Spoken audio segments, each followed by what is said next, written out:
Good evening, everyone. It is wonderful to see familiar faces and new names joining us from across the globe.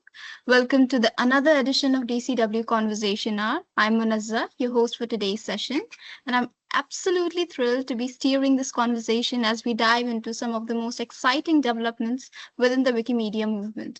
To give you some context on who we are, the Ubuntu Wikimedia community is a recognized user group affiliate of the Wikimedia Foundation. We have a very clear mission. We are here to enrich the Wikimedia projects with the deep history, culture, and academic heritage of the global Muslim community. We are driven by a simple but massive vision, a world where every single person can freely share in the sum of all knowledge.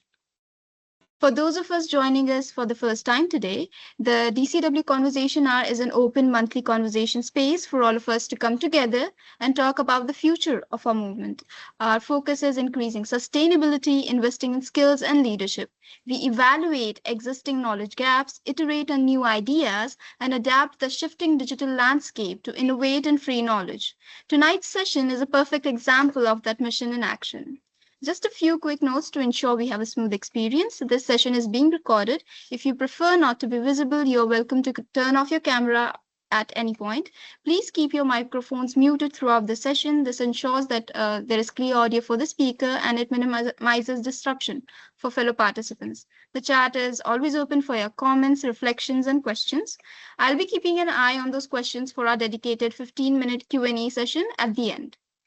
As the internet shifts around us, the Wikimedia Futures Lab was designed to help us navigate that change. It's a dedicated process to foster movement belonging, diving deep into global trends, and most importantly, propose the strategies that we need to stay relevant.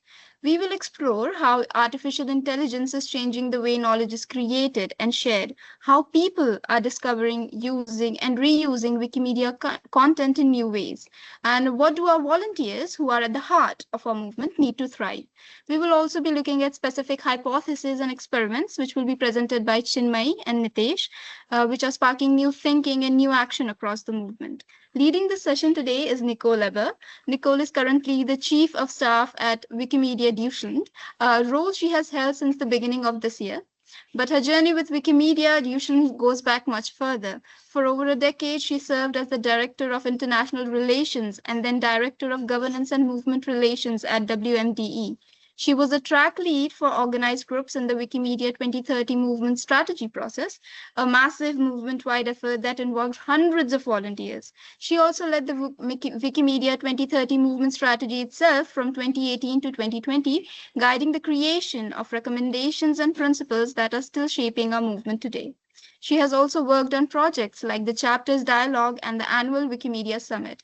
Nicole has spent more than 16 years not just observing where a movement is going, but actively shaping its path, its structures, and its courage to try new things. Nicole, we are truly honored to have you with us. With that, I hand over the session to you. Yes, thank you so much. Thank you also for the very nice introduction. Yes, it's been 16 years now, 16 years and 1 month almost, that I'm with Wikimedia, and I just told someone yesterday, and I just still love the job. It's amazing. It has changed so much over the years. The movement has changed. Our organization, Wikimedia Deutschland, has changed. I have changed also, of course, in 16 years. And yeah, I've been doing a lot of different things at Wikimedia, and it's really what keeps me going. This movement, these people, you all. I see a few familiar faces here as well, and so on. And I'm really happy and honored to be here. And I'm going to start sharing my screen.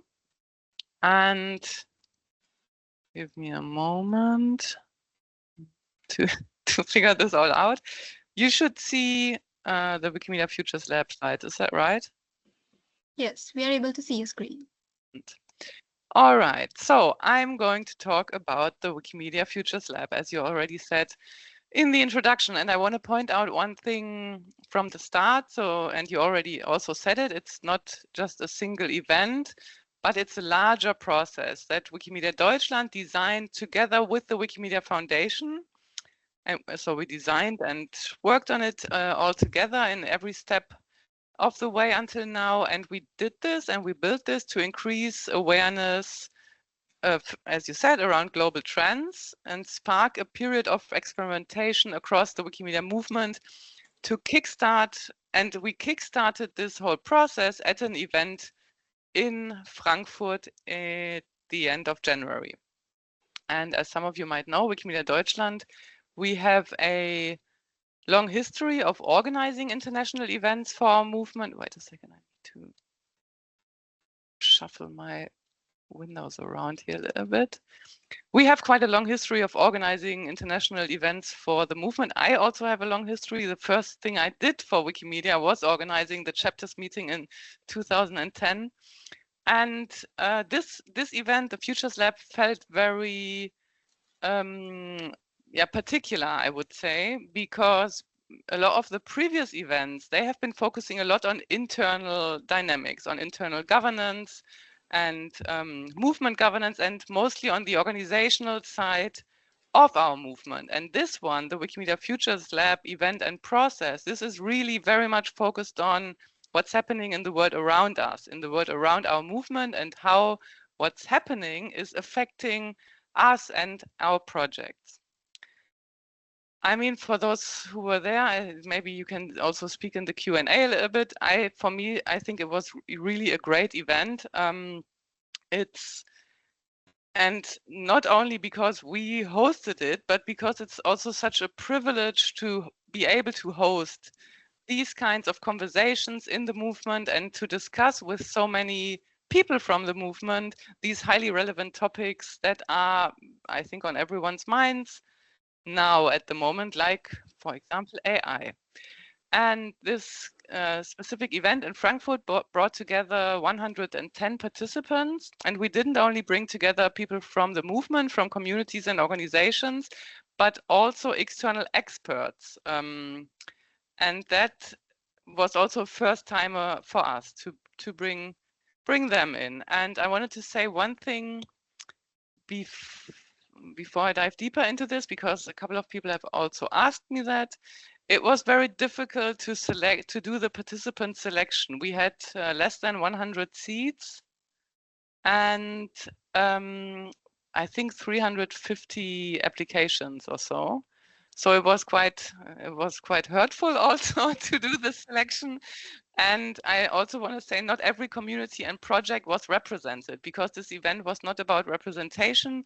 It was more about individual expertise. So we looked at people's profiles and invited them based on that. And of course, I would have loved to create an event with broad representation, basically from every part of our movement, but then it would have been a completely different event and, of course, much, much larger.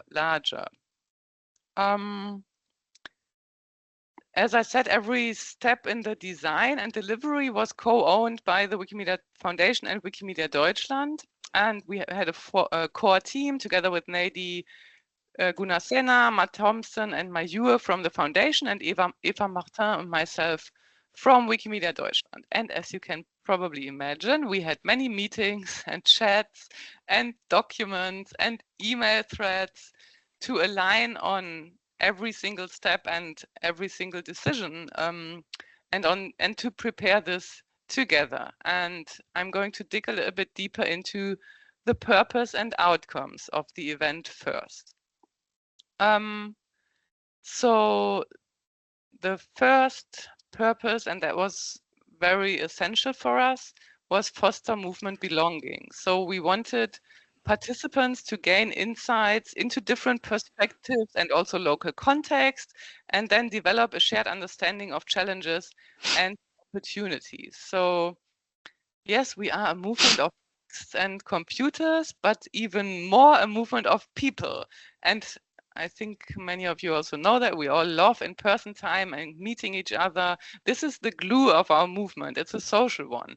And we wanted to use this in-person time, of course, with a very small group of people, but still to build trust among those people and for them also to be able to take that feeling back home.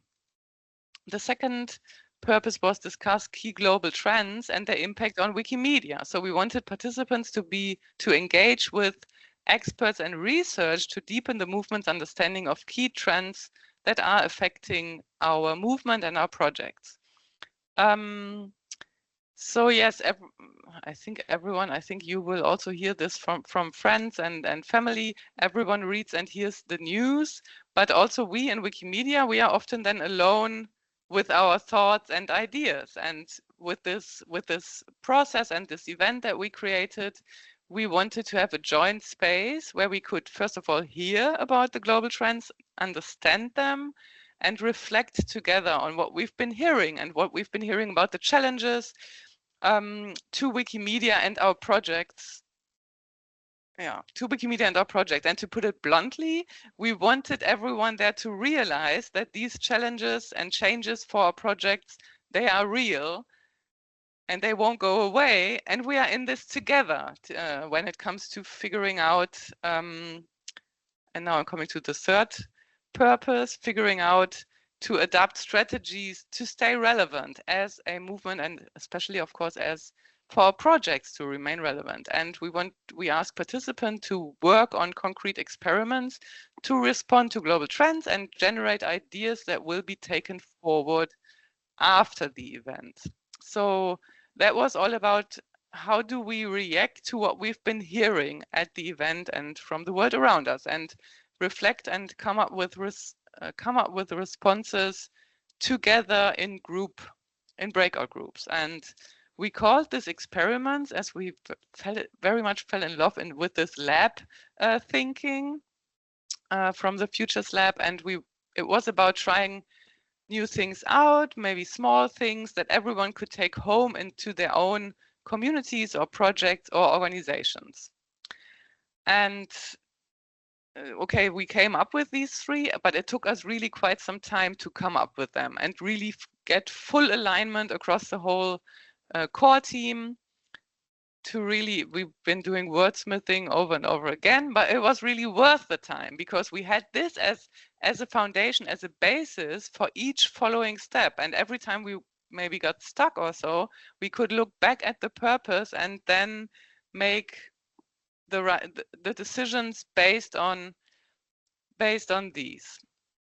I'm trying to get now a little bit more into the weeds of the actual event, and wanted to share a little bit more about the program.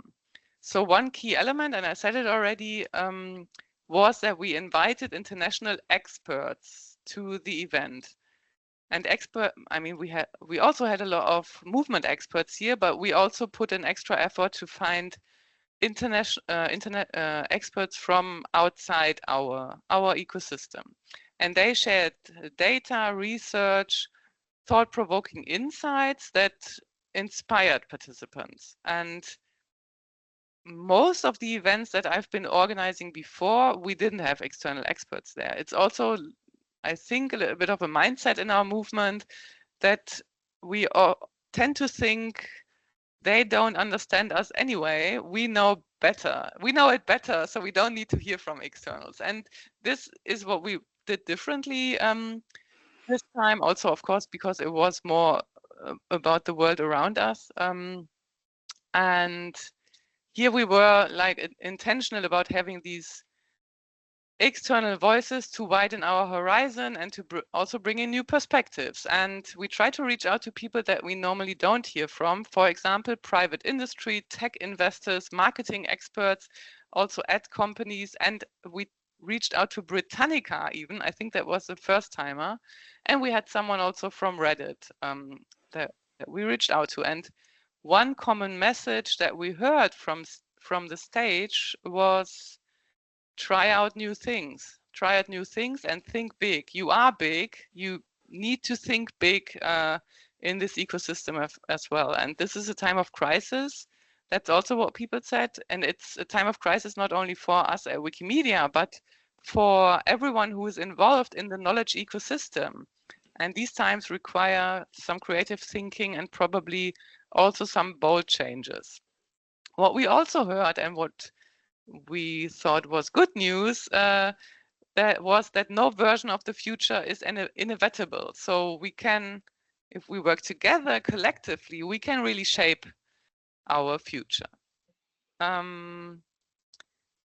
This is an overview of the program flow of the 3 days. We don't probably need to dive super deep into this flow, but what I wanted to say is it was not a program submission based event. It was really fully designed and curated by the core team. So we built this choreography of the event and invited speakers to contribute to that. And the goal of this flow was, first of all, for participants to hear from experts. We had them in keynotes, we had a fireside chat, and we had different panels.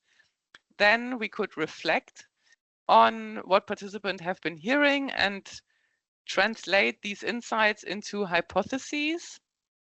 And then as the last step, these hypotheses, participants were asked to create experiments to test the hypotheses, and these experiments to take them home and implement them after the conference. And in terms of topics, we had 3 main topics. One was content and AI, that was basically on day 1, and consumers and reuse, and then also, of course, contributors, so those who basically contribute to our projects. And for each of these topics, we had expert inputs. For example, we had a keynote from Malka Older. She is from Global Voices, but also a sci-fi author, which made this very special, and also from Sarah Pearson, who is the legal counsel General Counsel of Creative Commons. And then we had a fireside chat with Utbaf, who's working for Signal, and different panels. I'm going to introduce the panels in a moment. We also asked our colleagues from Wikimedia Deutschland and the Wikimedia Foundation to share some data in lightning talks, because we wanted to really give participants the full picture of what's happening outside and how does it probably affect our project, and what kind of data do we already have that we can share or that can be shared for people to build their, or to have their hypotheses and their work informed of that. So we had some frontal conversations on stage, but still the majority of the time in Frankfurt was spent in group discussions and interactive formats. One thing that we found also, and that we discussed also quite a lot in the core team, we just had one single track. There were no parallel sessions, because everything is connected. Content and AI, you cannot really discuss it or hear about it without also talking about consumers and reuse and contributors. So it was all connected. So we found it super important that everyone hears the same things and can make the same connections. So everyone went through the same learning journey. And I think that was also part of why this event worked out in the way that it did. And of course, everything is quite well documented. We have event documentation, we have recordings of all the everything that's basically happened on stage. I'm not going to post the link right now, because then you probably start looking at the meta page and not and stop listening to me. So I'm going to share this after I've been talking, or maybe you will have just found it already on Meta. So the lab was structured around 3 leading questions, and each of these questions was discussed in a separate panel discussion. And I'll introduce each question in the different panels, and they were designed to answer these questions. And I mean, of course, I encourage you to watch the recordings, because it's really exciting and interesting to hear great minds talk and think about it together. So I'm going to start with the first panel that was on content and AI, and that was built to, I wouldn't say answer the question, because none of the questions have fully been answered, and we have all the answers now after just 3 days in Frankfurt, but at least we heard a lot of input and ideas and thoughts and reflections on this. And It was, how will the spread of AI impact human-generated content across the internet now and over the next 5 years? So this panel was moderated by Selina from the Wikimedia Foundation, and we had 4 panelists: Alec from Open Future, Bettina Warburg, who's a researcher, Jason Tuhoy. He's the editor-in-chief of Britannica, which was really amazing, and he stayed with us throughout the full 3 days of the event. And then Max Sengels from the University of Arts in Berlin. And I've brought you short quotes from the panelists that reflect some of the key ideas that were shared. And this is a quote from Alek Tarkowski, which I'm going to read now because I think it's such a great quote. He said that I already heard today 3 times AI impact. I haven't heard wiki impact.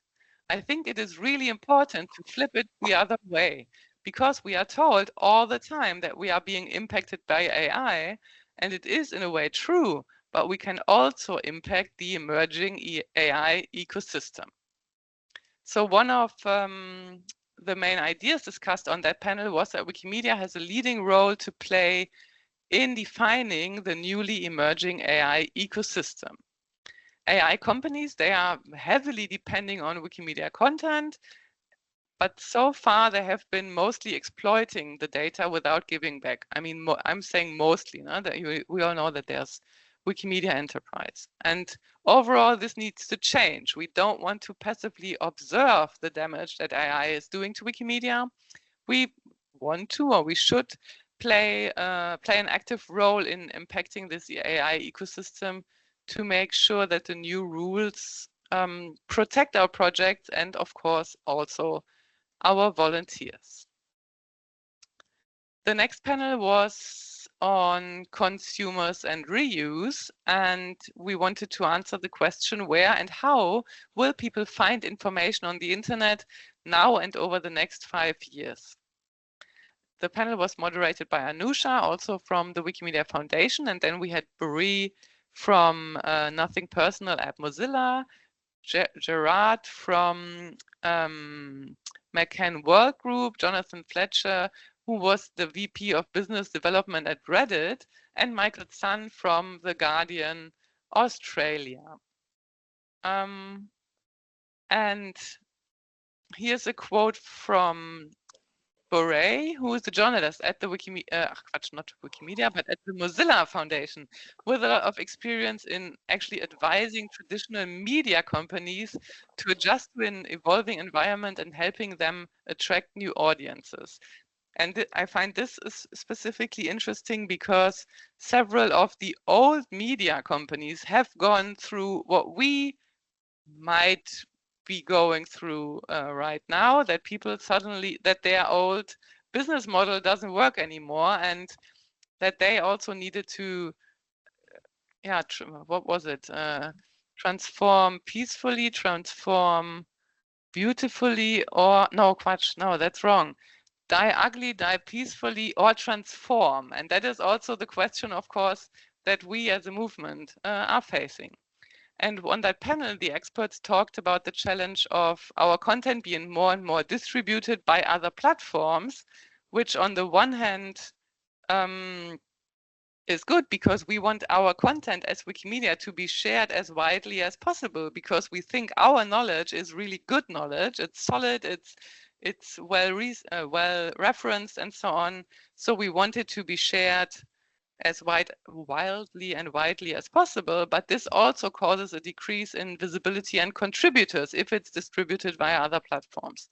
And the panelists told us that these changes in knowledge distribution mean that we need to reimagine our relationships with audiences. And this means that, or for them, this meant, for example, that we need to figure out how can we tell new stories about Wikimedia and free knowledge that resonate with people.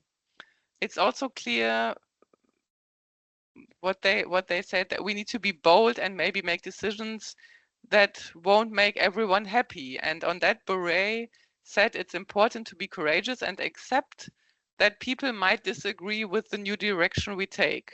I think this is like a very difficult one, but she said that's okay, because if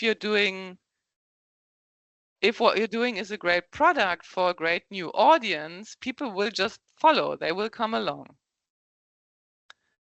And then the last track, or the last also panel, was focused on the contributors of the Wikimedia projects. And the question that was leading here was, what are contributors across the internet looking for, and how might this change in the next 5 years?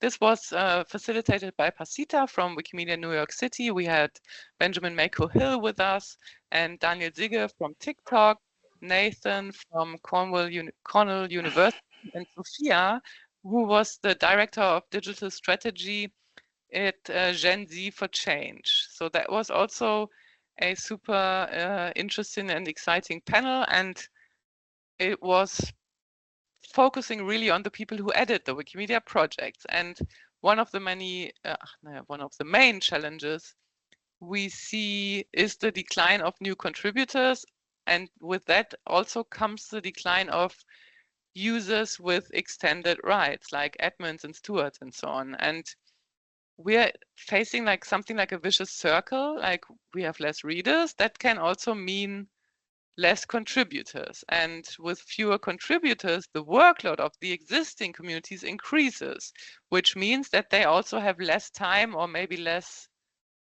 patience, to onboard newcomers. And one of our panelists, Daniel Sigge from TikTok, he talked about the challenge of onboarding newcomers for a project like Wikimedia, where these tasks rely on volunteers who are often already overworked and not supported or by paid staff. And I'm going to read the quote: "Big commercial companies have organic growth teams who do a lot of community work to help you understand, find your way into the culture. You need to think about the community itself and how the community can become more welcoming and warmer." And of course, all these quotes, they have been said by people coming from outside our movement. For them, it's of course often easier to say those things, because in the end, they don't have to implement the consequences. But it's also maybe helping us as a movement to think a little bit outside the box, and think big or be bold. So based on these inputs that were shared in the plenary, so in these keynotes and lightning talks and panels, the participants generated a set of testable hypotheses and safe to try experiments to respond to these challenges that were discussed throughout the event. And let's start with the hypotheses.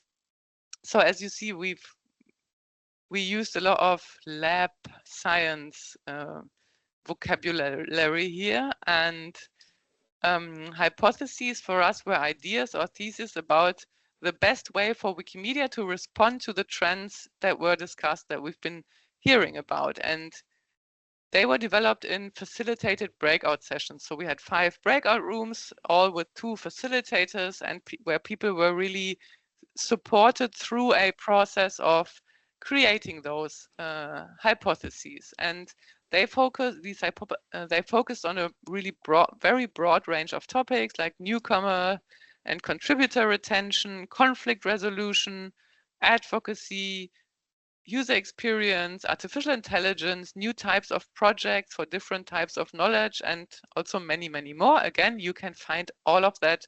You can find that on Commons. We took photos of all these 86 hypotheses that everyone wrote on these like mega big sticky notes. And in the end, there were many more hypotheses than we had anticipated. We thought maybe they will come up with 20, but in the end we had 86, which for us shows that people really felt engaged and really rolled with this process. And the next steps for the participants was to come up with ideas to test the hypotheses. And these ideas, to test them, we called them experiments. And we wanted to follow a scientific mindset to come up with a structured way of testing ideas. And more than 20 groups then really formed. That was on Sunday. 20, was it on Sunday or Saturday evening? 20 groups formed to work on concrete experiments, and many of them were presented in the closing sessions. Again, everything is on Meta, and for us as a program team, we knew that some people will want to then in the end present their experiments, but suddenly we saw people queuing and really lining up in the room, waiting for their turn to present their experiments, and that was really giving us shivers, even because we were so excited and so happy that this actually worked out and that people brought really the energy into the room. Yes, and you see on the right side here of the screen, you see only 6 photos. There are also amazing photos of the event, also on comments, of course, also linked from the event page. And that was really, really a joy. And I know that we have we have at least 2 people, or we have a video, I think, from Nitashir, and Chinmay will also talk about, because I've asked around if anyone of the Futures Lab participants will regularly come to these calls, and I think I can hand over to Chinmay maybe first to present their experiment. And then I see that we also have at least Jan here who has been at the Futures Lab, but you haven't been warned before. So maybe we can take this then to the Q&A. I'm going to stop my screen sharing for a moment and hand it over to Chinmay.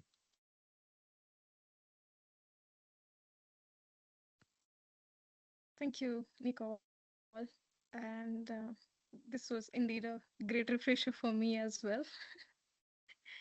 And hello, everyone. I would talk about my experiment from the Futures Lab. There were 2 experiments that I took part in. And the first one that I worked on was, can you make a wiki fall in love with AI chatbots? I'll paste the link in the chat just for your reference, just as a food for your thoughts, even after the call. I'll briefly explain what my experiment was about, like the group experiment was about. So the hypothesis is to propose a challenge under the Wikimedia Future Labs that explores how the AI chatbots can positively contribute back to Wikipedia rather than just consuming the content. The core idea with the hypothesis was that like proposing a $20,000 prize competition to build the best prototype of a standalone AI chatbot powered by Wikimedia's projects, which is the Wikidata. But unlike any typical AI tools, the key requirement is that the chatbot must give back some value to the Wikipedia or maybe any other Wikimedia projects. The focus from the experiment was on practical contributions, which is like identifying errors in Wikipedia articles, fixing or at least identifying the spelling mistakes, or highlighting any knowledge gap or content gap in any of the localized versions of Wikipedia. Then again, potentially improving the data quality or coverage on local context, which is basically resolving the rapid breakage of links on the internet, um, which can be taken care of as a byproduct of the whole hypothesis. Then the next idea or a major priority for the hypothesis was how we can collaborate with partnerships or like the web publishers or mutually benefit each other's roles on internet, like considering each other's priority and mutually beneficial way. Then also in terms of technology, it will also suggest what kind of technological or algorithmic enhancements are needed, both in terms of like for readers and contributors. The broader goal was to respond to the rapid rise of AI by encouraging ethical, mutually beneficial AI use. For this hypothesis, Wikimedia is just not a data source, but it is an active beneficiary out of it.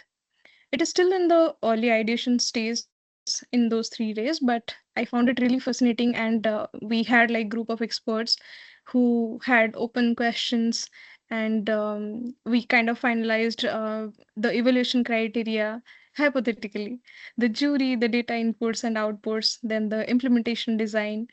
So the planned timeline for this was somewhere around 2 to 4 months to encourage more experimentations and more essence to it. So in the last essence, this experiment was or still is about shifting the relationship between artificial intelligence and Wikipedia projects, um, like from an attractive repository to a reciprocal improved version of Wikimedia projects. The second project that I was part with was around the social integrations that should be taken care by the whole Wikimedia ecosystem, which is this.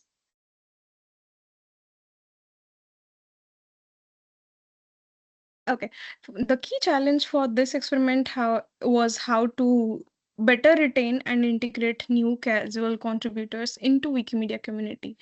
More often we see like people come and read Wikipedia articles, or they contribute to Wikimedia Commons by fixing simple descriptions or something. But how we can make it substantial, how we can get them for a repetitive contribution or at least a major value addition. The core idea is simple. We are already like actively inviting newcomers for both online and offline community spaces, introducing them to their clear roles, and also give recognition them in different forms and participation. They're more likely to feel the sense of belonging and continue contributing in long term. So this was like the events, mentorship, appreciation system, recognition system is a part of this experiment only. So the primary highlight or the priority of this hypothesis was shifting the attention just from recruiting contributors to actually helping them belong and stay in a longer run. As just Nicole said, that having the lack of newcomers, it's just not a local problem anymore. It's a part of the global challenge. So how we can deal with that by adopting certain kind of social changes, having certain kind of welcoming space and behavioral practices. That was a part of this hypothesis. And I'll be also quickly covering just 2 lines for the future lab. What I liked the most about the gathering was the thoughtful care that was put into designing the program, because each breakout track had their own clear priority, but it was presented in such a simple way that you will not feel like, okay, I didn't get this part, okay, probably I would need more time to think through this. Everything was clearly and very simplifiedly described by the facilitators, and that kind of reflects the kind of care everybody brought into the space. Also, the inclusion of internal and external experts, having people from Britannica, nothing special, then the brand experts from L'Oreal's, then AI investors. They actually added the real depth to this program, bringing practical perspectives and future possibilities with all kind of grounded experiences, and that was the highlight for me. And I also met Jan, who made a nice podcast series. So that's all from my end. Back to you, Nicole. Hello everyone, I'm Nitesh. Thank you to the organizer to having me here to share my hypothesis with all of you. And I'm here to share an idea that we discussed during the Futures Lab in Frankfurt in January. In our group of four, we explored a hypothesis called appreciation leads to participation, and that was under the idea of social experiment, but we focused on appreciation to give appreciation to participants. So we shared by reflecting on common challenge in Wikimedia projects. Many newcomers join, make one or two edits, and then leave. So we felt that one of the missing elements is appreciation and positive feedback in the early stages of their journey. So our idea is simple. If people feel seen, valued, and appreciated, they are more likely to stay and contribute again.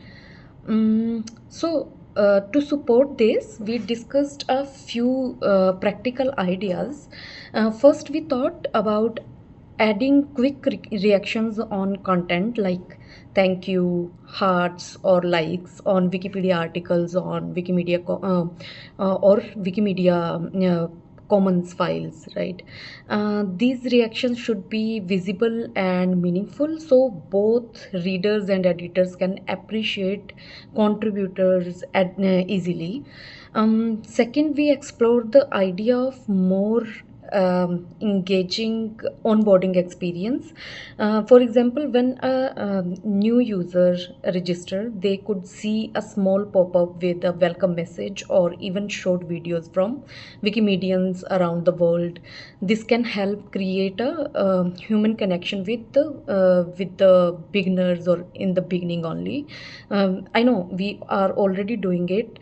We are sending messages to newcomers, but the idea is we can do it in innovative way, and that sending message whenever someone create an account on any Wikimedia project, so they ultimately they get message welcome message. But yeah, it's outdated. We felt that it's outdated and we should work on this. And then we discussed using AI support like simple chatbot that can guide newcomers, helping them understand how to edit, adjust their writing style, or answer basic questions. Other important point was improving the achievement system. For example, how I can put it. So, for example, recognizing milestones like first edit, first photo upload, or adding references and showing these achievements in more visible and like attractive way on the user's profile. We also talked about gamification, such as using colors, badges, or visuals indicators to make the editing experience more engaging and enjoyable. So finally, we connected all of this to uh, like a bigger idea, community culture.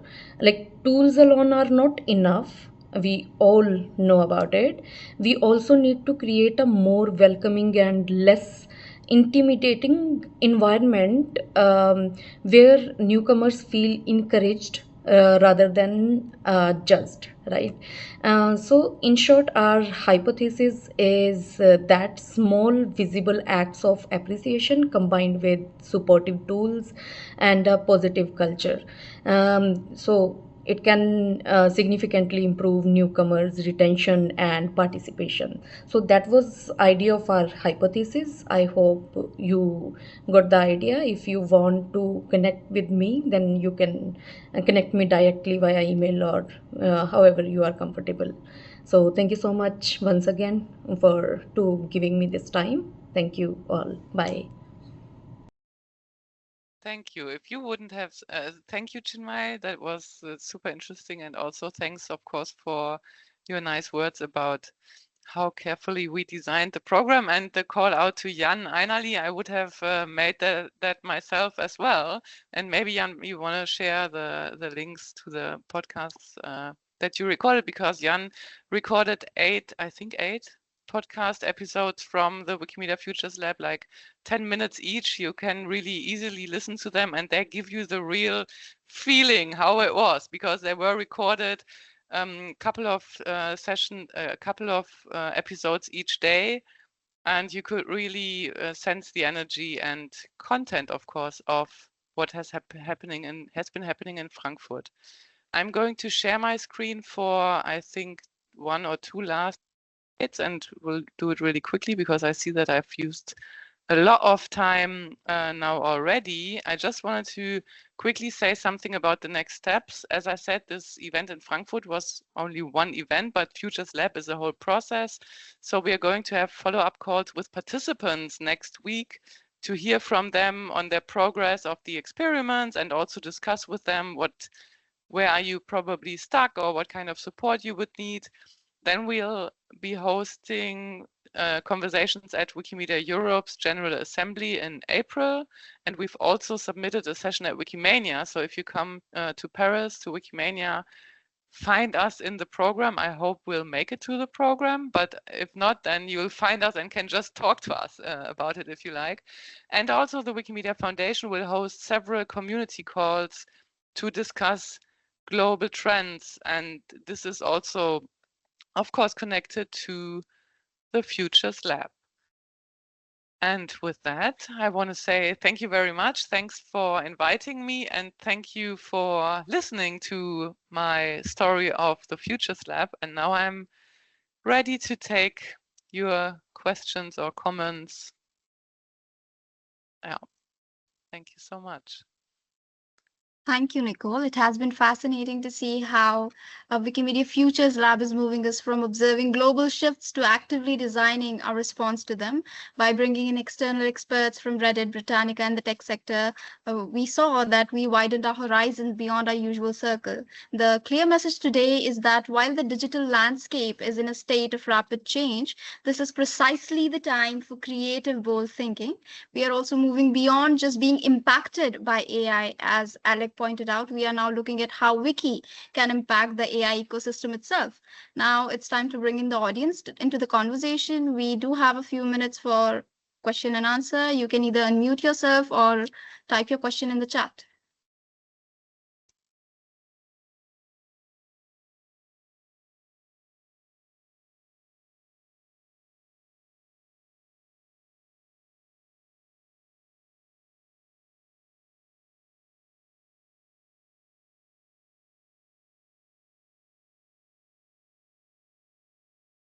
Francesco, did you have your hand up? Okay, because I see that Angela is writing something in the chat, but I'll do a quick question. So I'm here because I'm a member of the user group of Indic Media Wiki developers, even if I don't have Indian heritage. So I think it's very interesting, this part of AI and how Wikimedia can impact it. So I a bit contributed in another digital public good, which is software heritage, which is concentrated on code. So, and over there was a community-backed AI development. So at a certain point, they released data sets of code, and they managed to produce a community-backed, completely open, transparent AI model. And I think that Wikimedia could leverage its position, for instance, for commons and producing an AI model that is transparent and serves also the UNESCO recommended guidelines for transparent and equitable AI development. So, so it probably the focus, in my view, would be, instead of fighting back AI, become the cornerstone for equitable and transparent AI production. So I don't know, what's your take on this? Yeah, very good. I mean, I think the mindset at the Futures Lab was not just, as you said, fighting back AI, but also, of course, exploring how we can tap into that potential. I mean, AI, we need to, of course, be very, what's it called, careful, or that it's like responsible use of AI, responsible AI, and so on. What does it even mean for Wikimedia? I think I have the feeling that many of the conversations we're just starting, and we need more of those conversations. And of course, we need also all those conversations with the Wikimedia Foundation. I think this is in that case very good that they are offering also those calls on global trends, where you have several foundation staff members present as well, which I think are eager also to hear from others. And then I don't know, there are the different hackathons, and again Wikimania, and I don't know, just people to have those conversations with. I mean, I can't say now, yeah, please go ahead, do it. I'm just, this platform was or is there to bring people and ideas together, and we also wanna continue doing this. We don't know yet how to exactly, I mean, we haven't even spoken about, will there be another Futures Lab event, like a big event and so on, because it wouldn't make sense to just repeat it. But if you also want to reach out in writing or leave a comment on Meta, for example, where you can gather maybe more people to have those conversations with, I think that would be a great idea.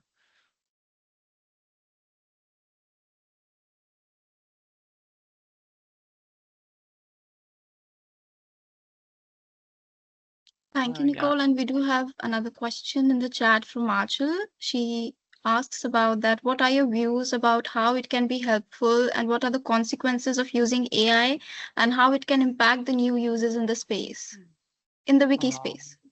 Yeah, I mean, can I even have an opinion on that as a staff member of an affiliate? The German community has created a policy on the use of AI of the project, and that's what stands. I mean, that's what's the policy of the German language Wikipedia. I think English Wikipedia has also created a policy and so on. As a staff member, we can only support what how the community can come to those policies, or we can create events and have conversations with them. But in the end, those views and decisions will be made by our communities. That might not be a very satisfying answer. I'm just being very careful here.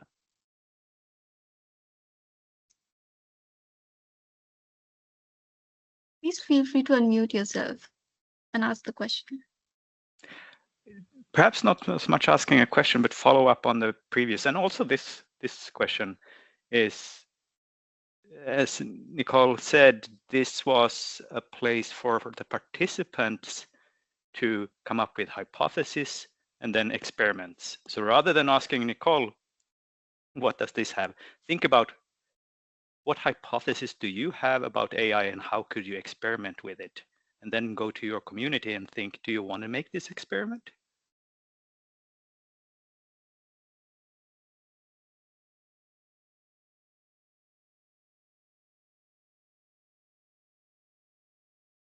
Thank you for that great input. And do we have any more questions? We are beyond the time, so I'm just going to quickly close up our session. I'm so sorry if there's any question left. The reflection from the session is that what stands out is that our transition from high-level trends into over 86 concrete hypotheses and 20 active experiments. And a standard example is the challenge proposed by Chinmay, which explores how AI bots can give value back to our projects by fixing errors and highlighting content gaps. This shift proves that our future isn't something that is just happening to us. It is a collective work that we are actively shaping. We are also moving from a period of observation into a period of courageous experimentation, ensuring that Wikimedia remains the resilient heartbeat of free knowledge in this new environment. This session proves that our future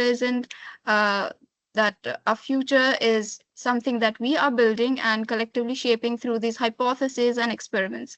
Before we close, let me take a moment to thank everyone who made this session possible. First to Nicole, thank you so much for walking us through the Wikimedia Future Lab, its framework, its inputs, and its outcome. You gave us a clear sense of what comes next. Thank you for your time and thank you for your expertise. To Chinmay, thank you for your work that you shared with us on your hypotheses and experiments. To the DCW team for making this session seamless, and And to all of you, our participants, thank you so much for joining, for engaging, and for asking thoughtful questions. This conversation only works when people like you show up. We greatly appreciate you. Please keep an eye on our communication channels for the next DCW Conversation Hour. We have a Telegram group where you can share your feedback, post questions, and engage in ongoing discussion. The link will be posted. The link had been posted in the chat. We would be delighted to have you join us there. Until we meet again, stay inspired, stay curious, and have a wonderful evening ahead. Thank you so much, everyone. Thanks so much. Shall I stay on for a debrief, or do you normally not do that? I don't know. We don't normally do that. Okay, it's all right. Thank you so much, Nicole. Thank you. Thank you. Have a good evening. Good night. Ciao. Good night.